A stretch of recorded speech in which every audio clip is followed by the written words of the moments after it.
baseball lifestyle. It's my lifestyle. Welcome to the Grounds Crew, a podcast covering all things baseball. We're brought to you by Baseball Lifestyle. What's going on, everybody? My name is Josh Gerson. I am the content director at Baseball Lifestyle 101, and welcome back to the first episode in a long time of the Grounds Crew. I'm Bill Rahm, one of the owners of BL. Looking forward to talking to you guys, giving you guys some updates on what's happening in the season. We're going to be breaking down things that are happening in the game, not just MLB content, but also talking about anything culturally that's happening in baseball. We want to talk about all the fun things that make what a baseball lifestyle is and bring it to you guys here on the Grounds Crew podcast. So I met Josh Shapiro, who's the other owner and founder of Baseball Lifestyle, back when he was 12. We started to work on Baseball Lifestyle, and we've helped to grow it into what it is today. And as we continue to grow, me and Josh were sitting down. We started talking about how can we make a podcast that we talk about the game, the way we build clothing and other products for you guys. So, Josh, for you, what do you feel like is a big reason why you wanted to do the show? So, Bill, one of the things that we've kind of talked about a lot is and we were talking about a different segment that's going to be up on YouTube, is the fun in the game and how it's kind of, it's getting stale a little bit. And we wanted to do it with our clothes, with our media. We wanted to change that. We wanted to make it more exciting, more just fun for everybody in all levels of the game, from the youngest kids all the way to the pros. And I think that's the basis of what we're trying to do with this podcast, is just entertain everybody and make baseball a new, fun, exciting game. Yeah, and I think that one of the big things for us has been, what's the way in which we wanted to do it? And we know that a long time ago we had the Grounds Crew podcast, and we were one of the top 5 podcasts in the world for baseball. And over time, we got away from that because the clothing and everything else grew. But we've been seeing lately, a lot of garbage in the game. And, people are making stuff, and it's just not fun. It's not exciting. It's more of the same old stuff. And I think that we can bring something cool, and we can, bring some access to people that they might not have to players in the game. Yeah, definitely. And I think something that's really cool that we've kind of built over time is our access and the things that we can bring to people. And I'm really excited to kind of start diving into that, especially this season after, a lot with COVID and everything. We got a lot of great stuff planned, and I'm excited to roll that out for people. I think it's going to be really amazing. Yeah. So getting into everything else, so you guys know a little bit more about the podcast and things that we're going to do. We want to have things that are going across all social channels. So we're going to be bringing you guys stuff from TikTok. We're going to be showing you guys stuff from Instagram, from YouTube. We're going to talk to YouTubers. We're going to talk to players who are playing in the game. And we want to bring all of that to you. And we also want to talk about the things that, suck in baseball. We don't want to hide away from, we can't talk about this, we can't talk about that. I think, living a baseball lifestyle has always been about, what do you hate about it just as much as what do you love about it? Yeah, definitely. And I think what's important, too, is that a lot of the things that we're going to talk about are things that aren't always covered on, mainstream networks, and things that we kind of talk about just on our own time. We've realized, we want to put this on a podcast. We got a lot of cool ideas that we want people to hear and show them kind of what we're all about and what we think the game should be like. For sure. So getting into a little bit about what's going on, let's start with our first topic of our relaunch of the Grounds Crew podcast. Are you excited? I'm stoked, Bill. Are you nervous?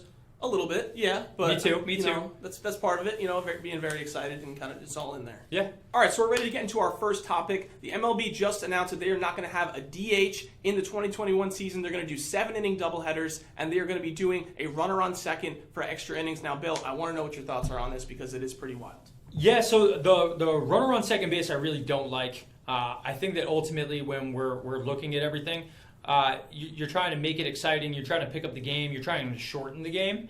If you're trying to do all of those things, have a DH, have better players on the field. Taking and putting a pitcher into the game, right, that speeds up the game, I guess, because that person's going to get out.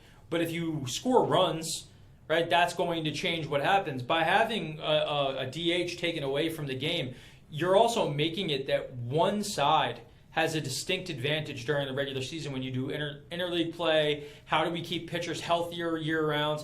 If a pitcher's got to get up and he's got to get in the box and he's got to run around the bases every time he pitches, you can pull a hamstring, you can do all this stuff. So, it impacts the quality of the game there anyway. And then also, I want to see people hit home runs. I want to see people hit. Watching a pitcher come up and embarrass himself is funny in the moment, but, it sucks when your team is rallying and you know that you have a person who can't play in the box. Yeah, 100%. I totally agree with you. I think, and the way the game's trending too, people want more home runs. They want bigger hitters, and just kind of having the pitchers come up, take 3 strikes, and go back to the box is a disadvantage for the National League, and B, yeah, it's not exciting. It slows the game down to some degree because there's pinch hitters coming in, people are getting pulled, whatever, and it's just not exciting. And I think they should just bail on it. They should get the DH for both leagues, and let's go change the game. And you and I are both Mets fans, right? Yep. So like, when we look at that, this rule literally means that the Mets are not going to have Dom Smith and Pete Alonso in the lineup at the same time. Yep. So the Mets just got substantially worse at any given time. And if you go over to a team like the Yankees, you have a situation where they have a bunch of guys who shouldn't be playing the field who get to take rest days by being the DH. Yep. So they get to put their best lineup out every day. So when you look at home run numbers and, this offense is good, this offense is bad, like, your offense is good because you get to play your best players. So I just don't understand why they went with it, especially if we're trying to worry about how the teams are going to make it through the season. Like, this is going to hamper the National League keeping guys healthy. Yep, absolutely. And I think something that's interesting too that you brought up with the Mets in particular, as you know, we're big fans of them. They were literally sitting there praying that we would get the DH because they want Dom Smith in the lineup without having him to be in the field because he's not a great left fielder, but we need that bat in the lineup, and to not kind of be able to get a great defensive left fielder in order to keep his bat there, it hurts us. And they're going to have to figure out, like, they're probably going to have to trade Dom Smith. Like, they're going to have to move on from him, or they're going to have to trade Pete Alonso. Because at this point in time, the Mets lineup looks like, and the whole team looks like they're going to be a borderline contender in this season. I think the projections just came out. They're projected to run away with the National League East, have 96 wins. Like, that's a great team.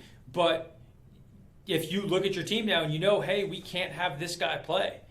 Trade it for a position where you're weak somewhere. I know the Mets were looking at Springer at one point in time to come in and play center field. Yep. Obviously went to Toronto. Like, there's things that have changed because they didn't know what they could do. So by keeping this kind of, last second we're going to say no DH, you hampered that team. Yep. And you took away their ability to be competitive, which, again, I just think is ridiculous. I totally agree with you. It's unfortunate. I was really hoping this would be the year they would get it done, but we're going to have to wait and see what they kind of do. I know you're talking about the second base thing. I understand what they're trying to do there. They're trying to speed it up and all that. I just, why? Why do you think that that's something that they keep pushing for? It's just speed it up and, that's it? Well, so, again, the game has become such a focal point on analytics, mm-hmm. right? So, if you have, the analytics saying that more people score X amount of runs once they get to second base, right? That we know the amount of runs are gonna lift. You're gonna get scoring. So they're fabricating scoring by taking it away, and now it comes down to which team is more clutch, which team can play defense, mm-hmm. which I think is fine. At some point in time, there wasn't a three-point line in the NBA, right? And then when the three-point line came in, I'm sure there were people who were like, this is ridiculous, you're changing the game, you're doing all this stuff, but now the game is all about three-pointers, right? Yep. Home runs. Every dad was upset in the 90s about, oh no, you're supposed to swing down on the ball. And you guys got to field it, throw it. There's so many more chances to make errors. Don't put the ball in the air, right? And all of those kids who listened to their dads in the early 2000s don't play baseball anymore because they can't hit in today's environment, right? So they ruined their kid's opportunity because the kid was hitting down on the ball, and launch angle is a thing. Mm-hmm. It does matter, and things go out. So MLB is using the analytics to try to impact what they're saying for the game, and I get it, but I think that's the wrong move. The better move is DH, score more runs. Yep. Don't give an opportunity to score an easy single up the middle, scores a run, and now a team's got it, and then the next team's going to get the same thing, but they happen to be coming up to the pitcher in the lineup. And that's not now equal. I think you're creating, luck is coming more and more into what it is, and not strategy and not performance. Absolutely. And if you do that, how do you justify, this team got all their runs by going around the lineup multiple times. This team got all their runs from hitting home runs. Right. So one team's going to be at a different point in the lineup than the other.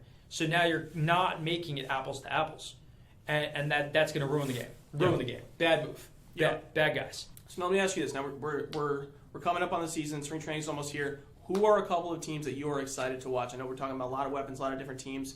Who's at your top? So, I mean, honestly, if I'm looking at like my fandom, right, I'm excited to see the Mets, right? And I think that if anybody's been following Stephen Cohen signing with the Mets, which I wish we had the podcast going by the time he bought the team, because that would have just been a lot of fun to talk about him. The Mets are exciting. You know, you go out and you see they put a big offer out on the table for Bauer. So that means that they're willing to go and spend more money if there's a person who's available and makes sense for what they're looking to do. Right. Syndergaard's going to come back. They got Carrasco. You have DeGrom, who's the GOAT. I don't want to hear it. No matter what anybody says, the best pitcher in baseball is Jacob DeGrom. It's not close. 100%. So like that team is going to be exciting. I'm really interested to see the growth of the Padres and see how they build on the things that are going on. Young, exciting team. They have some different things. Like I like everything that happened in San Diego and what they have going on. So those are two teams that I really look at and I say, hey, they should be fun. And then I'm really interested to see, like, obviously the money was a problem for a lot of teams this offseason, and you saw people bail out on contracts. Yeah. But Toronto looks like they had money. Yeah. And they came out and they've got some stuff. And if you know, the last few years has proven anything, the Yankees aren't built to win in the postseason. Mm-hmm. They're built to win during the regular season. If you can, you know, do enough, you might be able to sneak that division away like the Rays did. Yeah. You know, so I think the AL East is really interesting with what they have going on. Toronto looks like a super interesting team. Come out, get some guys, make some moves, try to increase. Padres, and then the Mets. And yeah, you can call me a homer all you want. I think they're going to be good. Who? Anybody else that you think of?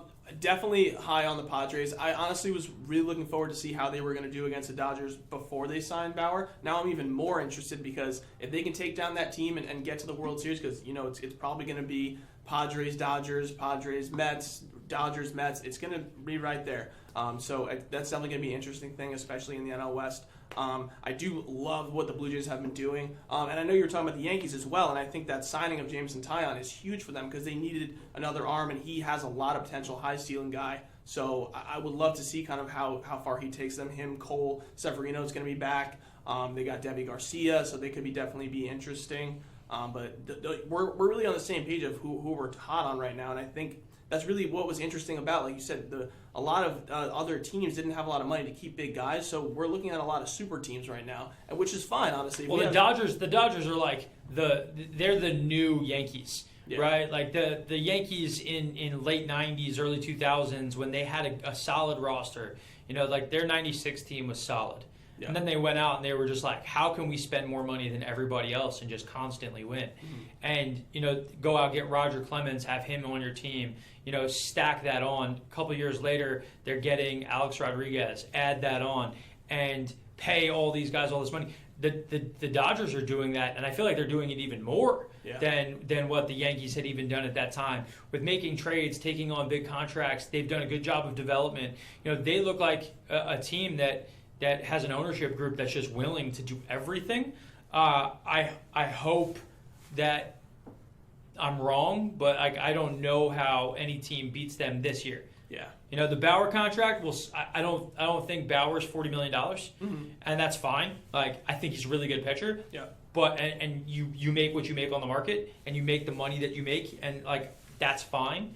But if anybody's expecting him to come out and replicate what he did in the shortened season, where he was able to, you know, give all the gas, you know, all gas, no brakes, right? Like, he was able to do that in a shortened season. Will he be able to be that guy, or will he be closer to who he's been, which is a high-end number 2, low-end number 1 level guy? Mm-hmm. Yeah, no, it's definitely interesting. I think it was very cool to see, over time especially, the Dodgers have just been in every single contract talk for any big guy. You know, I feel like they were late to the Bauer thing, and then they just scooped him up, and the Mets were kind of screwed on that, and it's unfortunate. You know, I would have liked to see how our starting rotation looked with him in it, but you know, they're doing a lot of big moves, and they're going for the dynasty. But I think like you're saying, I think the problem that the Dodgers are going to run into is they've got the guys they aren't paying that they're going to have to start paying soon. Yep. You know, so like there's not an infinite spend that they really have. You know, so I think their last gasp effort is going to be this year. And unless Bauer opts out and doesn't want to make another $40 million next year, which I can't foresee, that he's going to opt out then. He's probably going to opt out after year 2, not after year 1. Yeah. But how are they going to afford some of the guys that they have on their team?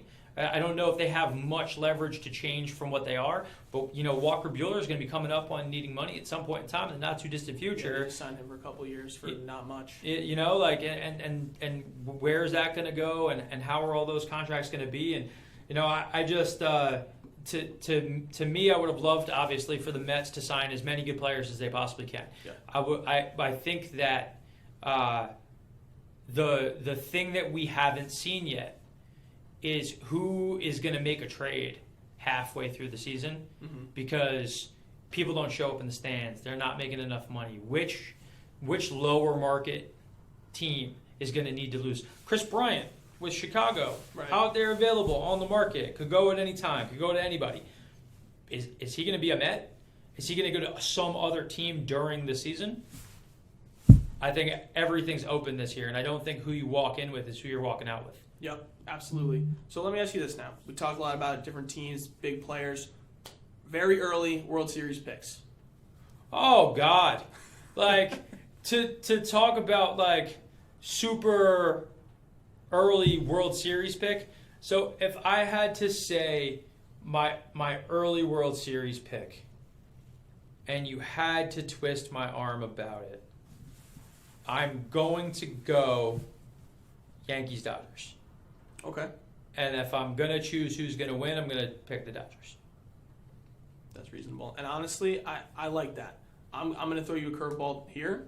I'm going to say Mets-Blue Jays. Of course you were going to pick the Mets. I'm going to do it. It's fine. And I'm very comfortable with that because it's not impossible. No, it's not. And again, I think that if you're looking at what's going on, I want to be impartial as best I can. If I had to be honest right now, the Dodgers team has a better team. But that also comes down with what's Lindor going to be as a Met. Yeah. Right? So, Lindor upgrading what they had at shortstop from what they had last year is going to change things. Last year, their whole pitching staff was devastated between Syndergaard being knocked out and with Stroman opting out. So you have a situation where we don't necessarily know how good they are from what they were even offensively 2 years previously to that. Sure. And then a better pitching staff, I'd say they have this year by a lot, because Carrasco is a wild card that changes their entire thing. Yep. If Peterson can really be a guy for them at some point in time, cool. And then again, who do they make a trade for? So I like your pick with the Mets. I obviously think that they could be. I'm just not going to unseat the Dodgers just yet. Sure. And then to me, I think the AL East is the powerhouse right now. The question is who's bloodying who gets health. I think the best roster and the best constructed team has got to be the Yankees out of those teams. Yeah. But their problem is always going to be is that you're going to have Stanton and you're going to have Judge miss a heaping pile of games. Of course. Because they need to be DH, but they can't both be DH at the same time. Yeah. Yep. It's definitely tough. They miss a lot of games, and that's unfortunate for the Yankees. Hopefully they can figure out how to keep them healthy this season. So I wanted to ask you one more thing, okay? This went viral on Twitter yesterday, and it was one of the more funny things I've seen in a little bit. This guy, his name is Flula Borg. He's a comedian, okay? He made a vlog in 2014, and he's from Switzerland or Sweden, I think, and he was trying to explain to his followers baseball from someone of the very outside perspective. I'm watching now a little bit your baseball here in America. This game is the most confused game of that I'm knowing. I enjoy football. You say soccer. We have a ball, we have a net, we have a net. Kick in, boom. You kick it, did ball go in net, boom, point, we are finished. Next time, now we go again. Ball, point, boom, net, ball, net, done. Oh, okay, we have some pillows. We have some pillows on the dirt, and then we have some grass, and then we have people that stand all around. They make a grabbing of the downstairs, grab of crouch, look around. Then man with stick is there, and then he, boom, he throw a ball to the stick man. And the stick man may hit. If he make a miss of 3 times, then out. But if 4 times the throw is bad, boom, then he may walk to a pillow. Hilarious. Like, I think if you look at it and you think, like, he's trying to be super serious, then, and you're, like, mad about the what he's saying, like, you're missing the point here. Yep. Like, if you're trying to talk about the game in as funny of a way as you possibly can, it's gold. Yes. It's incredible. What did you think? Like I said, it was one of the more hilarious things that I've watched in a little bit. Just him, like, genuinely being like, this stick man hits ball. He runs to pillow, and if he misses 3 times, like, it was just, he was just so serious. He gets no more chances. Yep, like, it was just comical. So that's always good to see some just high quality baseball content. Yeah, right there. and again, guys, for you guys to know, for both Josh and I, at some point in the not too distant future, this TV on the wall will allow us to play things in real time so that you guys can see stuff as we're watching it, so we can kind of react with videos with you guys. But what we want you to do for today, for this free episode of the Grounds Crew podcast, is what we'd like you guys to do. Comment below, comment in comments. Let us know what you guys thought of the video after you watch it. Tell us what you thought was the funniest part of it, and are you going to start calling it a pillow instead of a base?